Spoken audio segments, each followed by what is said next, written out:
presupuesto nacional en función de no pagar un costo político por eso? Una opinión. Yo no, a ver, es probable, como en todas las cuestiones, que haya especulación política, pero la verdad es que no quiero darle esa mirada porque creo que me parece que va a ser agresivo para la gente, ¿no es cierto? Creo que todos estamos esperando a alguien que diga las cosas con un poco de sensatez, ¿no? Yo creo que el gobierno de Córdoba viene tomando las medidas que cree adecuadas. Lo que creo, y me da la impresión que nos hemos relajado un poco, y a mí me parece de que es muy probable que si sigamos así, con 1.700, 1.800 casos, que fue el pico del año pasado, y no logramos pararlo, después nos vamos a arrepentir de eso. Mi visión personal es que, sin comparar lo que hace el presidente, porque el AMBA no es el interior, pero también tenemos la experiencia que a los 15, 20 días lo que pasa en el AMBA viene al interior, especialmente repercute en la región centro. Me da la impresión de que tendríamos que no relajarnos, ¿no es cierto?, y tomar medidas que sean un poco más severas en este momento específicamente, y que no tienen que ser para siempre. Yo no creo en eso, creo que esto es muy dinámico y hay que ir viendo cómo son las circunstancias y llevarlas adelante. Entonces me parece que en ese aspecto Córdoba creo que ha trabajado bien en el tema de la pandemia, ha hecho todo lo mejor posible, creo que hay responsabilidad, pero me parece que no hay que politizar, especialmente con este tema de las escuelas, las nuevas escuelas. Todo esto, cada vez que nos movemos y cada vez que abrimos, sumamos un riesgo. Lo más importante es no errarle y saber que ese riesgo que sumamos después lo podamos contener, ¿no es cierto?, y no se transforme en una tragedia. Senador, quiero aprovechar su presencia porque usted votó a favor de la prórroga de la ley de biocombustibles, sabemos lo que genera en términos de empleo, de producción, de inversión, etc. Ahora se ha vuelto a prorrogar esa ley, pero en su momento va a volver al debate para ver si ese corte se disminuye o no. En su caso, ¿cómo votaría si eso se vuelve a reformar en función de esta ley de Máximo Kirchner y de Massa? Primero, que el voto siempre va a estar analizado en función del contexto de la ley y de las negociaciones que se puedan hacer. A ver, para tratar de hacer sintético en un tema que es complejo. En octubre del año pasado el Senado decidió prorrogar, ¿no es cierto?, un sistema vigente que estaba desde el 2006 y que era producto de nuestros gobiernos. Fue Néstor Kirchner el que decidió darle un impulso al desarrollo del biocombustible en la Argentina. Primero hay que decir eso porque mucha gente ahora, cuando ve que hay posiciones distintas, cree que el gobierno nacional está en contra. El gobierno nacional fue el que creó este sistema y lo bancó durante mucho tiempo.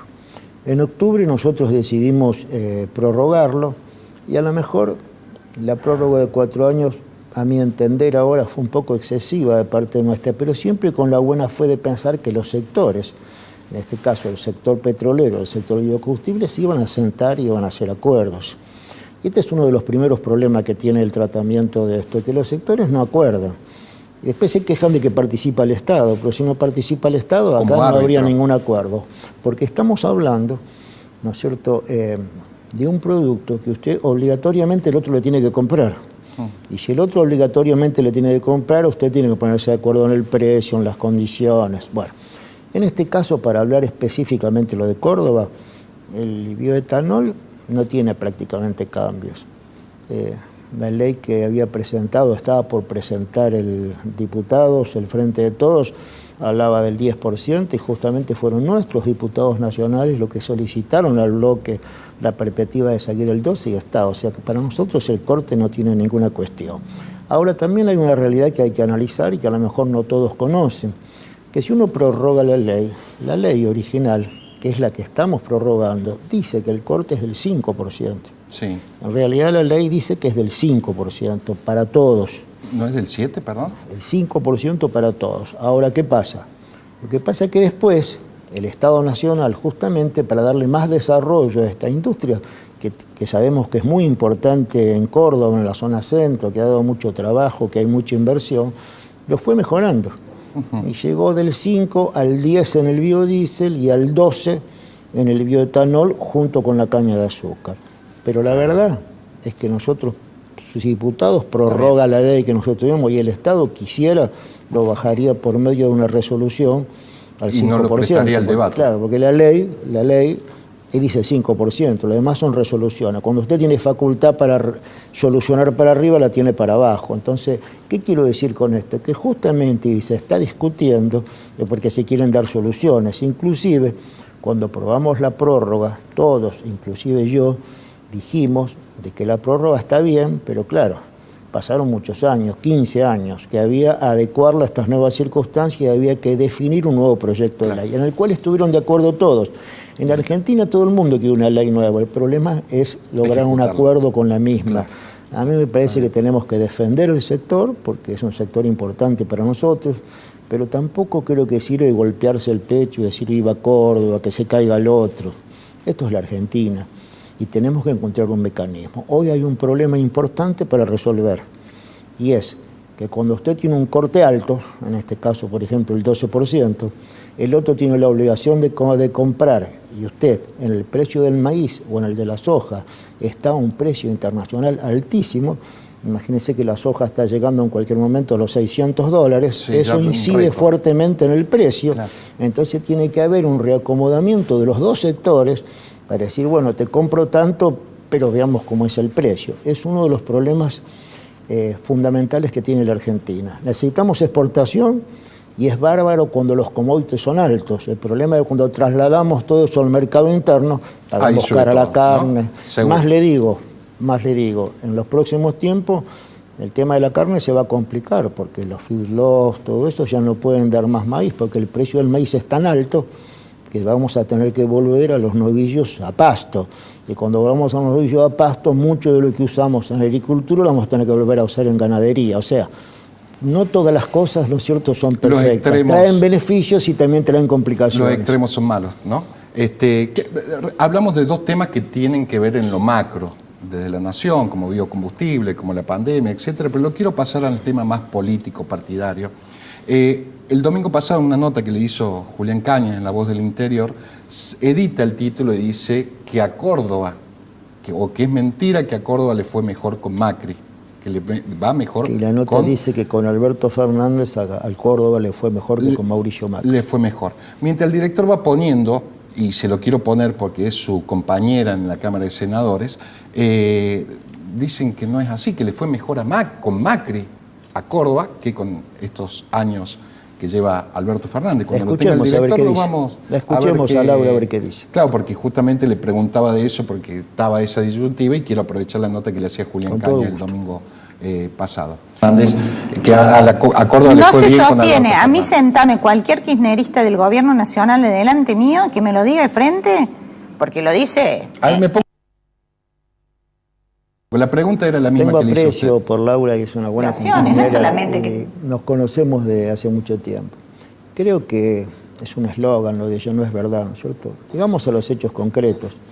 A ver, durante el gobierno de Macri, el gobierno de Córdoba tuvo que luchar para que podamos pagar las jubilaciones. Sabemos que nosotros tenemos jubilaciones altas, que también los aportes son altos. Bueno, es un problema de una Córdoba pujante. Y el gobierno de Macri ayudó.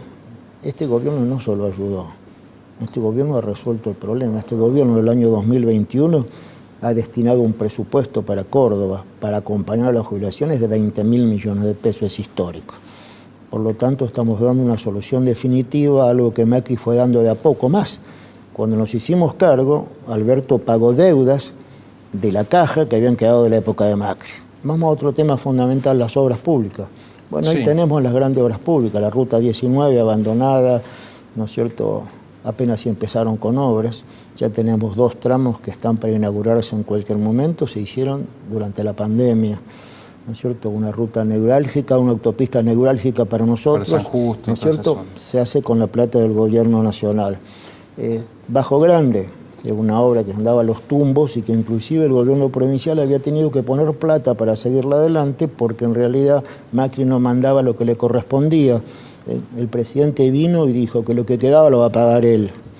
Más, cuando asumimos nosotros, una de las primeras intervenciones del gobierno provincial, justamente por el ministro Ricardo Sosa, que está al frente de Obras Públicas, fue reunirse con el ministro Catopodio en Buenos Aires y pedirle que por favor ¿no es cierto?, este gobierno de Alberto Fernández pagara los 12.000 millones de pesos que le había dejado Macri de clavo, de deuda, 12.000 millones de pesos a valores históricos, ¿no es cierto? Imagínense cuánta plata es.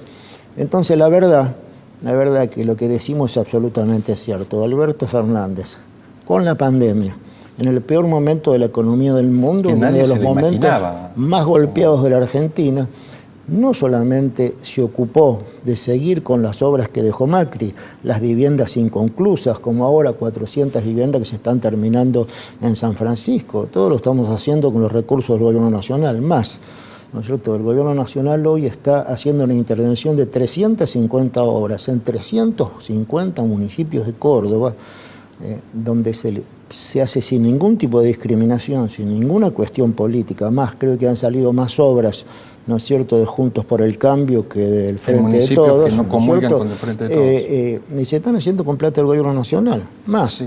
El otro día usted vio que vino el ministro Catopodis, bueno, me pidió que lo acompañe y yo estuve en la reunión. En la foto. Por primera vez estuve en después de mucho tiempo. Pacífico, después de mucho tiempo. Y ahí, ¿no es cierto?, el Gobierno Nacional le dio al gobernador para firmar un convenio por 2.700 millones de pesos de 60 obras de intendentes que estaban tramitadas de antes de que nosotros ahora seamos gobierno, ¿no es cierto? Que habían quedado de la gestión anterior. No, claro, mientras seguimos hablando, usted recién mencionó esa visita que hizo después de mucho tiempo con Schiaretti en el Panal, con el ministro de Obras Públicas de la Nación. Le voy a pedir al director, porque esto lo traigo a colación.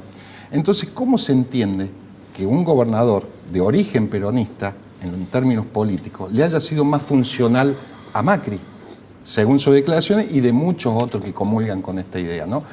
Vamos a ver justamente, porque lo decía el intendente de la Cumbre, que comulga políticamente con usted también, y decía que, bueno... Un gran intendente y un muy buen dirigente, y joven.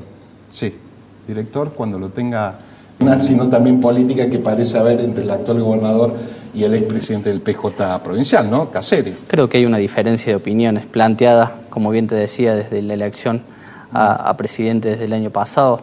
Entiendo, tal cual lo dijo Carlos Caserio el año pasado, fue muy difícil para los peronistas ver que en la sede partidaria de nuestro partido justicialista se entregaban votos de Macri.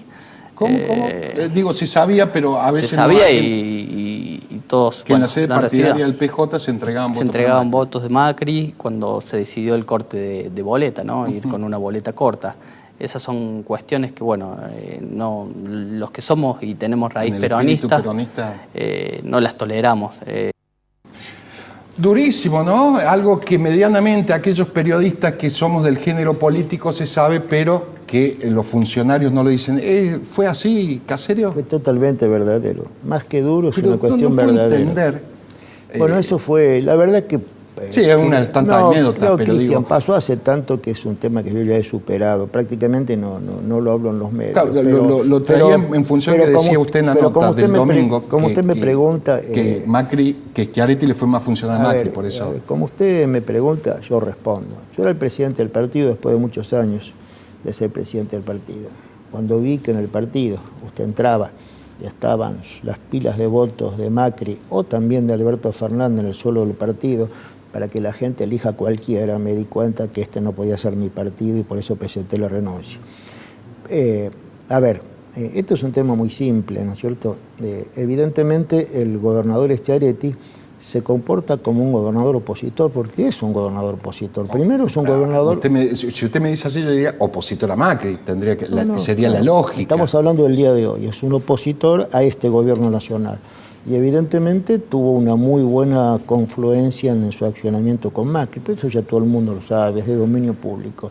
¿Por qué digo esto? Por una cosa muy simple, que si usted es gobernador y es peronista, ¿no es cierto?, y le da lo mismo cualquier presidente, como fue la campaña, ¿se acuerda cómo decía la campaña? Sí. Votala a Juan, cualquier presidente no dio lo mismo, quiere decir que entonces usted no es parte de la política. Nosotros queríamos tener un presidente peronista, no nos daba lo mismo otro presidente. Aparte, si después usted forma un bloque propio que está asociado a otros candidatos, como es Roberto Labaña, y no es parte del bloque oficial del peronismo, es porque ya no es oficialista. ¿no? Pero quiero que dejarle claro que no es una molestia, eso es un derecho que tiene el gobernador. Seguro. Simplemente que no hay que molestarse porque uno diga la verdad. Seguro. Se me va el tiempo, me quedaría mucho, hace mucho que no lo tenía, entonces lo quiero aprovechar. Así como le tiré algunas de cal, le voy a tirar algunas de arena, algunas buenas y otras malas, porque usted salió a decir, no está definida mi candidatura. Pero según parece, dirigente importante como Olga Riutor, que la vamos a escuchar, dice, lo que no se negocia es la candidatura de Carlos Caserio. Usted siempre es un reconocido político que tiene una diplomacia para decir las cosas y es prudente, pero queremos escuchar a Olga Riutor lo que decía. Escuchamos a Olga. Ni se ha planteado este tema.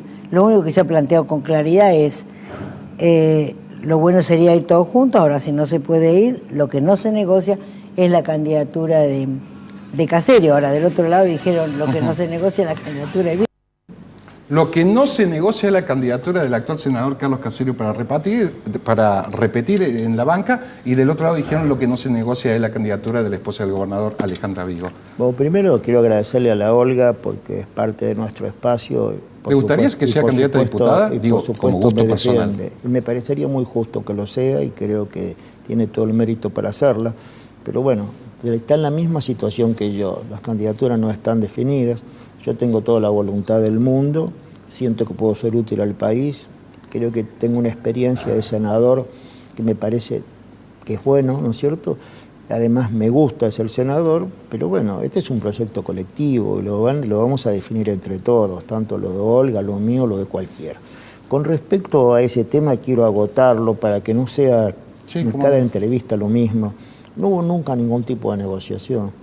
Yo le pregunté al presidente, le pregunté al jefe de gabinete y me dijeron, jamás el gobierno nacional ni el provincial hablamos de negociación. Le hago un pequeño paréntesis, senador. ¿Sabe quién estuvo sentado ahí? Oscar González, que lo sucedió a usted en el Partido Justicialista. Y le pregunté lo mismo, digo, estamos en conversaciones yo creo que hace como un mes, ¿no? Creo que fue un error ese día. Yo creo que le estaba hablando del Partido Justicialista, de la elección que se iba a dar del Partido Justicialista, claro, en las cuales había un concepto de que en función de la pandemia y la crisis que tenemos, ¿no es cierto?, hacer una unidad y nos sentamos a hablar. Pero esto es otra cosa, estamos hablando de la elección a diputados y senadores nacionales de este año, donde el presidente, el otro día, ¿qué nos dijo? Consoliden el espacio, necesitamos senadores, senadoras, diputados y diputados, que sean quien sean, acompañen a este proyecto del gobierno nacional. Se me acaba el tiempo, no quiero que se convierta en la última entrevista del año porque estamos de puerta a las próximas elecciones, así que seguramente nos vamos a volver a ver, senador. Es un gusto, Cristian, y bueno, sé que estoy en deuda y siempre la verdad que estoy un poco apurado, pero es un gusto y voy a volver porque por el canal y también por usted, a quien aprecio mucho. La gran pregunta, y con esto cierro y lo despido, ¿volverá como candidato? Nos vemos la semana que viene. Gracias.